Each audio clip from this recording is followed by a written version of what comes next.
욥기 32장 1절에서 22절까지의 말씀 다 같이 봉독하겠습니다. 욥이 스스로 의롭게 여김으로 그 세 사람의 대답이 그침에 람 족속 부스 사람 바라겔의 아들 엘리후가 노를 바라니 그가 욥에게 노를 바람은 욥이 하나님보다 자기가 의롭다 함이요 또 세 친구에게 노를 바람은 그들이 능히 대답지는 못하여도 욥을 정죄함이라. 엘리후가 그들의 나이 자기보다 많으므로 욥에게 말하기를 참고 있다가 세 사람의 입에 대답이 없음을 보고 노를 바라니라. 부스 사람 바라겔의 아들 엘리후가 발언하여 가로되 나는 연소하고 당신들은 연로함으로 참고 나의 진술을 감히 진술치 못하였노라. 내가 말하기를 날이 많은 자가 말을 낼 것이요 해가 오란 자가 지혜를 가르칠 것이라 하였으나 사람의 속에는 심령이 있고 전능자의 기운이 사람에게 총명을 주시나니 대인이라고 지혜로운 것이 아니요 노인이라고 공의를 깨닫는 것이 아니라. 그러므로 내가 말하노니 내 말을 들으라. 나도 내 의견을 보이리라. 내가 당신들의 말을 기다렸고 당신들이 할 말을 합당하도록 하여 보는 동안에 그 변론에 내 귀를 기울였더니 자세히 들은즉 당신들 가운데 욥을 꺾어 그 말을 대답하는 자가 없도다. 당신들이 혹시라도 말하기를 우리가 지혜를 깨달았었구나. 그를 이길 자는 하나님이시요 사람이 아니라 하지 말지니라. 그가 내게 말을 내지 아니하였으니 나도 당신들의 말처럼 그에게 대답치 아니하리라. 그들이 놀라서 다시 대답하지 못하니 할 말이 없음이로구나. 그들이 말이 없이 가만히 있어서 다시 대답지 아니한즉 내가 어찌 더 기다리랴. 나도 내 본분대로 대답하고 나도 내 의향을 보이리니 내게 말이 가득하고 내 심령이 나를 강박함이니라. 보라, 내 가슴은 봉한 포도주 같고 새 가죽 부대가 터지게 됨 같구나. 내가 말을 바라야 시원할 것이라. 내 입을 열어 대답하리라. 나는 결코 사람의 낯을 보지 아니하며 사람에게 아첨하지 아니하나니 이는 아첨할 줄을 알지 못함이라. 만일 그리하면 나를 지으신 자가 속히 나를 취하시리로다. 아멘. 이제 32장부터 37장까지는 엘리후의 연설이 기록되어 있습니다. 32장은 엘리후가 말을 할 수밖에 없는 이유에 대해서 말을 하고 있고, 그리고 33장부터 37장까지 네 차례에 걸친 엘리후의 연설이 계속해서 이어지고 있는 것입니다. 지금 욥의 세 친구와 그 욥의 오랜 연설의 공방이 있었습니다. 그 논리를 따라하기도 어려웠거니와 아마 여러분들께서도 좀 피로감이 있지는 않았을까 그런 생각이 드는데, 여기 또 새롭게 엘리후라는 인물이 갑자기 등장해서 네 차례에 걸쳐서 꽤나 긴 연설을 하고 있는 것입니다. 여기에서 우리가 생각할 수 있는 것은 이제 마지막으로 욥이 31장에서 자신이 무고함을 맹세까지 하면서 하나님과 변론하자고 말한 부분이 최종적인 연설이 31장이었습니다. 그러면 그것에 대해서 하나님께서 답변을 하셔야 되는데 이제 하나님의 답변이 38장에 이루어지고 있고 32장부터 37장까지 6장을 걸쳐서 엘리후의 연설이 중간에 끼어 있는 것입니다. 그러면 왜 이 연설이 여기에 굳이 또 들어갔을까? 그 이유가 무엇인지를 우리가 생각해 봐야 되는 것입니다. 여기에는 매우 심오한 그런 뜻이 있는 것입니다. 31장에서 욥이 하나님과 변론하자고 최후로 하나님 앞에 간청하고 있는 부분이 31장입니다. 근데 만약에 32장에서 하나님께서 그 질문에 곧바로 대답하셨다면 그 대화의 주도권은 욥이 갖게 되는 것입니다. 그런데 지금 욥기의 저자는, 그리고 이 성경 저자를 영감을 주신 성령께서는 32장부터 37장까지 엘리후의 연설을 여기에 기록함으로 인해서 욥이 주도권을 갖고 있는 것이 아니라 하나님께서 주도권을 갖고 계시는 것이라는 것을 암시적으로 말씀하고 있다는 것입니다. 우리가 알아야 되는 것은 하나님은 인간이 시키는 대로 일하시는 분이 아니시라는 것입니다. 하나님께서는 개입하실 시기를 본인 스스로 결정하신다는 것을 우리가 받아들이고 깨달아야만 되는 것입니다. 하나님은 주권적으로 자유롭게 역사하시는 것입니다. 우리가 이 새벽에 기도하는 이 시간도 이 엘리후의 연설이 32장부터 37장까지 기록된 것처럼 하나님께서는 우리가 기도한다고 기도대로 움직이시는 로봇이 아니라는 것을 우리가 받아들여야만 되는 것입니다. 우리가 기도할 때 하나님께서는 가장 선한 것을 가장 선한 시간에 주시는 주권적이고 자유로우신 전능자 하나님이심을 고백하시는 여러분과 제가 될 수 있게 되기를 간절히 바랍니다. 만약에 기도의 응답이 늦는다면 우리는 깨닫지 못하지만 그 응답이 늦어야 되는 충분한 이유가 있다는 것이고 그것이 당장 이루어지는 것보다 기다림의 시간이 우리에게 다 유익하다, 더 선하다. 그것을 우리가 인정해 드려야만 되는 것입니다. 그래서 32장부터 37장까지 여기에 엘리후의 연설이 들어왔다는 것은 그런 영적인 진리를 담고 있다는 것을 깨닫게 될 수 있기를 간절히 바랍니다. 먼저 엘리후의 연설의 핵심적인 내용을 말씀드리겠습니다. 33장 7절을 한번 보시겠습니다. 다 같이 읽겠습니다. 내 위엄으로는 너를 두렵게 하지 못하고 내 권세로는 너를 누르지 못하느니라. 우리의 궁금증은 엘리바스와 빌닷과 소발의 연설이 앞에서도 많이 있었는데 그럼 이 엘리후는 도대체 무슨 이야기를 하는 것인가? 무슨 새로운 이야기를 할 것인가? 이것에 대한 것입니다. 그리고 엘리후는 어떤 태도를 가지고 있는가? 여기 33장 7절을 보시면 내 위엄으로는 너를 두렵게 하지 못하고 내 권세로는 너를 누르지 못하느니라. 엘리후는 기본적으로 이 욥을 누르거나 두렵게 하려는 의도가 없다는 것입니다. 엘리후는 본질적으로 욥을 돕고자 하는 마음이 그 기저에 있다는 것입니다. 이와 같은 이해는 33장 32절을 보시면 그것이 확인이 됩니다. 33장 32절을 보시기 바랍니다. 다 같이 읽겠습니다. 만일 할 말이 있거든 대답하라. 내가 너를 의롭게 하려 하노니 말하라. 이렇게 말하는 것을 볼 때 이 엘리후의 목적은 명확하게 이 욥을 돕고자 하는데 있었다는 것입니다. 엘리후의 연설의 핵심은 두 가지가 있습니다. 물론 내일부터 연설의 구체적인 내용을 살펴보면서 깊이 말씀을 드리겠지만 먼저 크게 이 엘리후의 연설의 방향을 이해하는 게 도움이 될 것이라고 생각됩니다. 엘리후의 연설의 핵심의 첫 번째는 하나님께서는 인간을 단련시키셔서 잘못된 길로 가지 않도록 하신다는 것입니다. 두 번째는 하나님께서는 예외 없이 언제나 오르시다는 것입니다. 이 사실을 받아들인 여러분과 제가 될 수 있기를 간절히 바랍니다. 엘리후의 연설을 하나하나 차근히 살펴보면 앞에 있는 세 친구들의 연설과 중복되는 부분이 적지 않습니다. 그런데 이 엘리후의 연설에서 가장 본질적으로 차이가 있는 것은 앞선 세 명의 친구들은 욥이 당하는 고난이 모두 욥의 죄로 인한 것이다 라는 전제를 가지고 있습니다. 그런데 이 엘리후는 모든 고난이 과거의 죄에 대한 하나님의 징벌이라고만 할 수는 없다는 것을 말하고 있는 것입니다. 이 엘리후의 생각은 이런 것입니다. 인간에게 닥친 고난은 하나님의 진노일 수 있지만 그 고난은 하나님의 자비의 표현일 수 있다는 것을 이 엘리후는 알고 있는 것입니다. 이 엘리후가 다른 세 명의 친구보다 연소하고 여러모로 나이도 적고 이렇게 되지만 이 엘리후는 인생에 대해서 그리고 신학에 대해서 보다 깊은 이해를 가지고 있다는 것을 우리가 알 수 있습니다. 이 엘리후는 기본적으로 이 세 명의 다른 친구들보다 욥에 대해서 지지하는 입장을 가지고 있는 것입니다. 33장 30절을 한번 보시겠습니다. 다 같이 읽습니다. 그 영혼을 구덩이에서 끌어돌이키고 생명의 빛으로 그에게 비추려 하심이니라.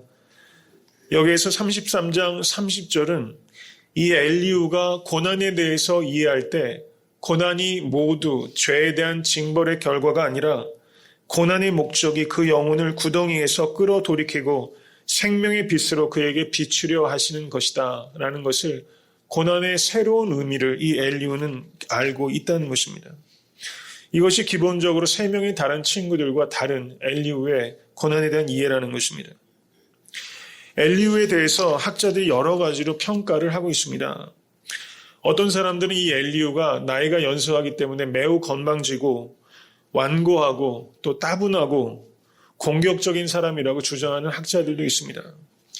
그런데 어떤 사람들은 이 엘리후가 젊고 패기가 가득하고 그렇지만 젊은이다운 마음에 진실함이 있다고 이 엘리후에 대해서 평가하는 사람도 있습니다.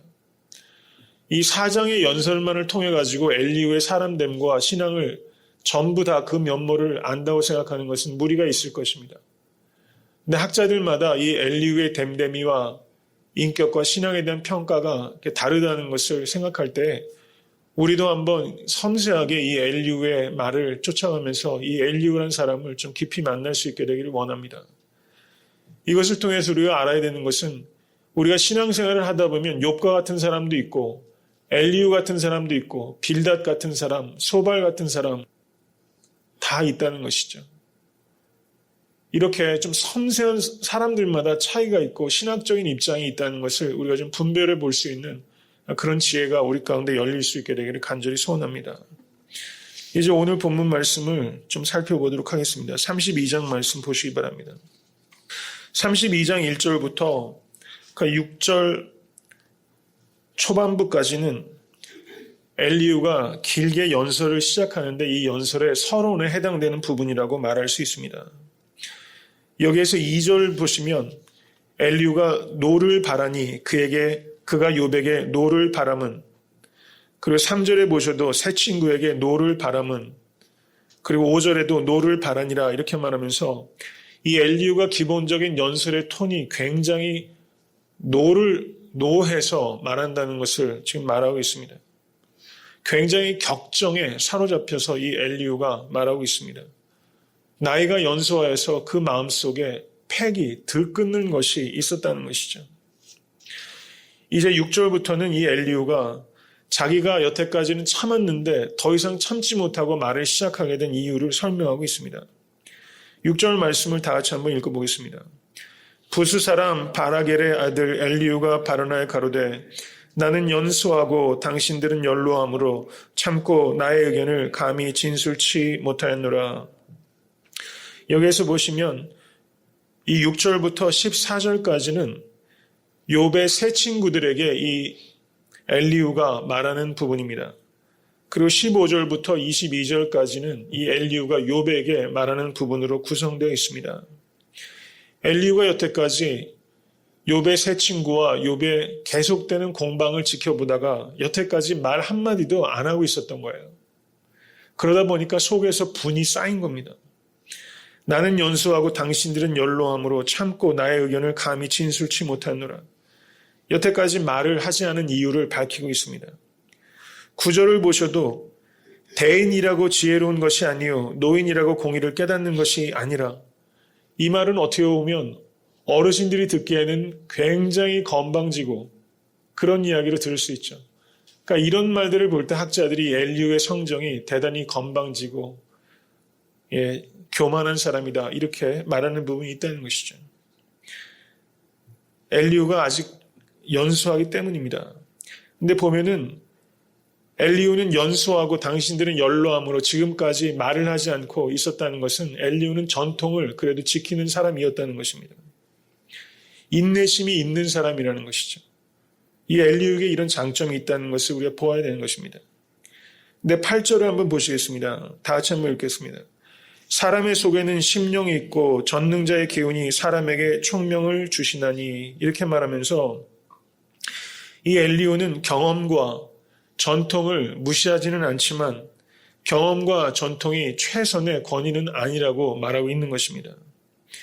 엘리후는 이제 자신의 이야기를 시작하면서 자신의 이야기는 영감을 통한 계시로부터 오는 말이라는 것을 엘리후가 말하면서 자신의 그 발언의 타당성을 역설하고 있는 부분입니다.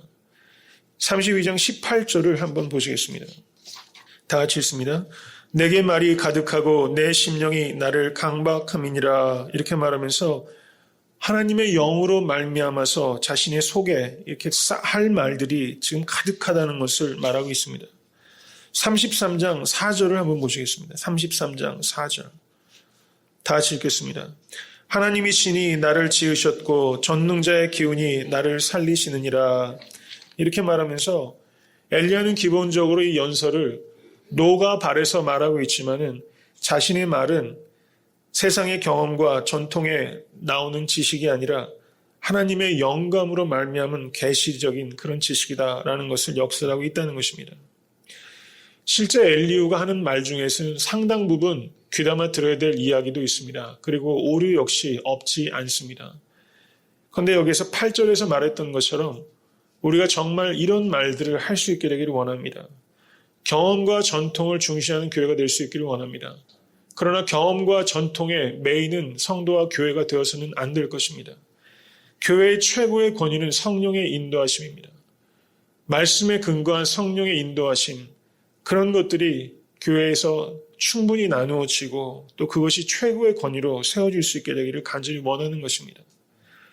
저는 이제 목회를 이제 공부를 마치고 부교육자로 좀 사역을 하다가 애틀랜타에 와서 처음으로 담임 목회를 하면서 여러 가지 부족한 것들을 많이 느끼면서 지금 사역을 하고 있습니다. 제가 오랜 적지 않은 시간 동안 학문적인 수련을 했다면 했을 수 있겠는데 실제 목회 현장에 이렇게 와서 여러 가지 성도님들의 사정을 듣고 또 특별히 성도님 많은 분들이 위중한 병으로 고통당하시는 모습 보고 또 경제적으로 심각한 위기 상황에 계신 분들 보면서 제가 그냥 상아탑에서 배우고 부교육자로서 이렇게 봤던 것과는 전혀 질적으로 차이가 있는 그런 삶을 이제야 비로소 좀 이해하게 되고 제가 얼마나 어떤 면에서는 정말 여러 가지가 부족한가 이런 것들을 참 뼈저리게 느끼고 있습니다. 그래서 제가 요즘 많은 기도의 제목은 정말 이렇게 말씀을 전하면서도 제가 열심히 최선을 다해서 해보려고 하고는 있지만 이것만 가지고는 안 된다. 이런 것들을 제가 뼈저리게 느끼고 있는 것입니다. 그래서 저를 위해서 여러분들께서 정말 깊이 있게 기도해 주시기 바랍니다. 제가 정말로 김용남 집사님 가서 기도하면서도 제가 정말 허리가 아플 정도로 정말 간절하게 기도를 하지만 제가 머리에 손을 얹고 암이 낫게 해달라고 기도한 것이 저에게 처음입니다. 이런 일들이 저로서 목회자로서 다 처음 경험하는 그런 일들입니다. 그래서 여러모로 참 두렵고 떨리는 마음이 저에게 참 많이 있습니다. 하나님은 진실한 기도에 응답하시고 간구하는 기도에 역사하시는 것을 믿습니다. 제가 여러모로 연수하지만 정말로 제가 이렇게 지적인 그리고 관념적인 그런 말씀을 뛰어넘어서 연구하고 진실하게 전하는 것을 뛰어넘어서 하나님의 영적인 권세가 있는 말씀을 선포하고 또 성령의 능력이 진실한 성령의 능력이 나타나는 교회와 또 목회자가 될 수 있게 해달라고 여러분 기도해 주시기 바랍니다. 정말 우리 교회가 이런 평신도 리더들이 많이 나오는 교회가 될 수 있기 위해서 기도해 주시기 바랍니다. 정말 요즘에 제가 뼈저리게 느끼는 것은 기도의 동역자가 필요하다는 것입니다. 정말 우리가 이 새벽에 기도할 때 좀 우리가 좀 깊은 기도를 경험할 수 있게 해서 오늘부터 더욱더 좀 몸부림칠 수 있게 되기를 간절히 바랍니다. 정말 목숨을 걸고 몸부림쳐야 될 때가 바로 이때라고 믿습니다. 이 시대에 너무나 악이 관영하고 우리는 너무나 미숙하고 너무나 연약한 것 같습니다. 세상에 너무나 거짓된 복음들이 많고 거기에 미혹당하는 사람들이 많고 또 왜 이렇게 많은 질병들이 있고 주변에 상심하고 낙심한 사람들이 너무나 많습니다. 그래서 오늘부터 기도할 때 여태까지도 그러하셨지만은 좀 더 다른 차원의 기도를 오늘부터 좀 드리겠다는 생각으로 정말 일사각오의 생각을 가지고 오늘부터 정말 하나님께 더욱더 집중해서 여러분과 제가 기도에 힘쓸 수 있게 되기를 간절히 바랍니다. 그래서 정말 이 엘리후가 말했던 것처럼 나의 속에는 심령이 있고 전능자의 기운이 사람에게 총명을 주시나니 전능자의 기운이 여러분에게 임하시게 되기를 간절히 축원합니다. 디모데전서 4장 12절에 이렇게 말했습니다. 누구든지 내 연소함을 업신여기지 못하게 하고 오직 말과 행실과 사랑과 믿음과 정절에 대해서 믿는 자에게 본이 되어 라고 말씀하고 있습니다. 누구도 여러분의 영성을 업신여기지 않도록 정말 깊은 영성을 경험하시는 여러분과 제가 될 수 있기를 간절히 소원합니다.